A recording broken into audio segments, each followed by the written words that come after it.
Hi, I'm Carrie Ann Stout, founder and CEO of Vinco Bar Exam Coaching, and we are here today with Angelique, one of our recent bar exam passers. Yay! And she's going to talk to us a little bit about her experience studying for the bar exam and a little bit about her experience with Vinco. So, Angelique, thank you for being here. How are you doing today? I'm doing well. How are you? I'm good. I'm celebrating. I'm celebrating a week around here, so hopefully you're still celebrating too. Mhm. So let's just jump right in with some questions and give the people watching us some advice. When you were looking into getting like private coaching or tutor or just some extra help with bar prep, what are the things that you were looking for? What was important to you in making that decision? Something that I would say was important to me was that, like, knowing that my tutor was kind of personalized to me, and my needs, and I liked how, we did like a quiz type of thing to assess what type of studier I am, and how it was very like specific to me.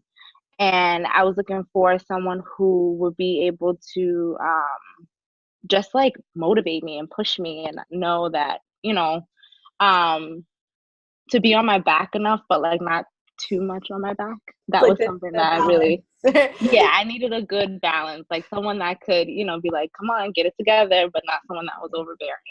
So that's what I think I was looking for in bar prep Yeah, that's personally. important. That Yeah. like that balance. We say one of my students. This was personally describing me, but I now use it in general. Jinko. They said that I was tough like a mom, but cool like a friend, and I was Yeah. like, yes, like Yeah. you need to be like a little scared of me or your coach, right? So that you don't Mhm. disappoint them and you do the work. Right. But also like you need to have that relationship where you can talk to them and that you feel like they're not going to beat you down if you don't do Right.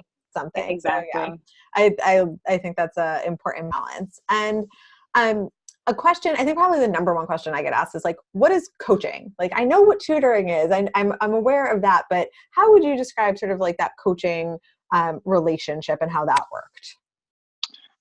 So I think initially I went in with the mindset of thinking like of a tutor Yeah. and not a coach, but I saw that I saw the difference like immediately. I think the coaching aspect of it was more so like it was like, here are your tools, use them.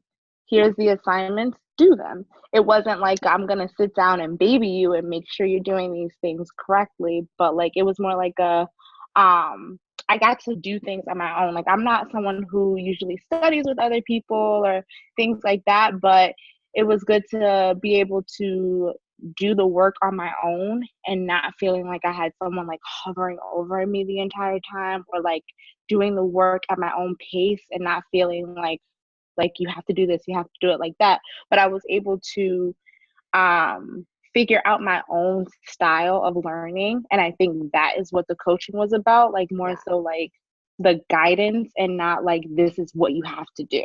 It's like one of that's really makes me happy to like hear that description, because one of the things I say is like the way I see it is like we all have a big toolbox, like all the coaches, we have this big shared toolbox that we're all pulling tools out of, and we can give you a bunch of different ones that we think will work, but it's still up to you to use them, and then you can come Right. back in the sessions and ask us questions and we're going to help you problem solve, but Right. you're doing the learning. And whereas Right. with tutoring there is sort of like I feel like a shift where there's an expectation that the tutor is going Right. to teach you a bunch Right. of stuff, and it's like we're actually teaching you how to teach yourself.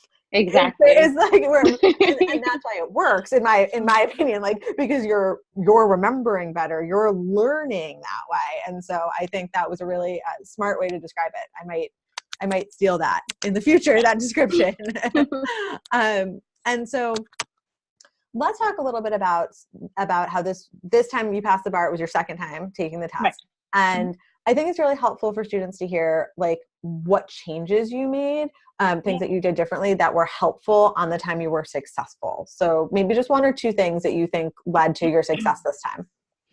Well, I think like academically and like study wise, I did almost everything under time condition. I know that when I took the bar the first time, I was studying, but I wasn't practicing. And I felt like what got the best of me was timing. So I knew this time around, I was like, I'm not gonna let that clock get me this time. So I was like, everything I was doing was Yeah. literally timed pretty much. I think another thing that I did was I put my self-care as a priority too. And that's something that I put on the back burner before. Like I wasn't, doing my usual working out, doing my usual yoga, like doing things that I knew that would keep my mind at ease. That was something that I did differently this time too. I had a routine and I stuck with it. So Yeah. that was also That's really important. I've actually been shocked how many students, I'm doing a few of these calls, and how many students have been saying like that self-care, that taking the time for themselves. And like, I know that's important, but that we sometimes have trouble getting that to translate to students. And I think that message, at least this administration, you guys collectively did a great job making that time. And it is important. You need to plug yourself in at the end of the day, like you do your right. cell phone and recharge. And so it's Right. good to hear that made a difference for you. Mm-hmm. So now let's pretend that you're talking to someone who's getting ready to take the bar exam, and Okay. they're like, all right, what do I need to do? Like, what's the thing? If you could only tell them one thing, maybe two, if you can't pick, but one or two things, what would you say is like most important? Like, you have to do this. It's critical. Practice, because it doesn't matter how much you know. If you don't know how to apply it and you don't know how to use what you know, you're not going to go anywhere. And I think practicing and getting a structure is just super important. Like, that's all I would tell them. This is practice. That's it. I've said this in a couple of these calls now, that I feel like the people watching are going to think I told you all to say practice because everyone is saying practice. No, But I'm like, I swear I did not tell them that. not at all. Not at all. It Not is. at It is all. just that important for the exact reasons you said. And so my last question to you is, because part of the goal of these conversations is just to give people a feel about what it's like working with Vinco as a company. What was your favorite part about having a Vinco coach and being part of the community? I think that, like, at first, I'm not gonna lie, like the Saturday phone calls, I was like, okay, here we go. This girl, she's here again. That's but me, by the way. I'm that girl. but after a few weeks, I started to look forward to them. It was nice to have that little like extra support, and knowing that there were other people who felt the same way as me, that were, in my position too. So it felt good to have that kind of like community.